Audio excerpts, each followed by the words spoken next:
ವೈವಾಹಿಕ ಜೀವನದಲ್ಲಿ ಸಮಸ್ಯೆ ಇದೆ ಎಂದಾಗ ಒಂದು ಉಮಾಮಹೇಶ್ವರಿ ಫೋಟೋವನ್ನು ತೊಗೊಂಬನ್ನಿ. ಉಮಾಮಹೇಶ್ವರಿ ಇರಬೇಕದರಲ್ಲಿ ಈಶ್ವರ ಮತ್ತು ಪಾರ್ವತಿ ಇರತಕ್ಕಂಥ ಫೋಟೋವನ್ನು ನಿಮ್ಮ ದೇವರ ಮನೆಯ ಉತ್ತರ ಭಾಗಕ್ಕೆ ಅದನ್ನು ಹಾಕಿ.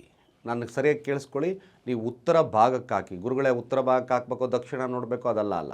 ಇಂಪಾರ್ಟೆಂಟು ನಿಮ್ಮ ದೇವರ ಕೊಡೆಯ ಉತ್ತರ ಗೋಡೆಗೆ ಅದನ್ನು ಹಾಕಿ ಅರಿಶಿಣವನ್ನು ಗಂಗಾಜಲದಲ್ಲಿ ತೆಲೆಸ್ಕೊಂಡು ಅನಾಮಿಕ ಬೆರಳಲ್ಲಿ ಆ ಫೋಟೋದ ಮೇಲೆ ಓಂ ರೀಂ ನಮಃ ಅಂತ ಬರೀರಿ.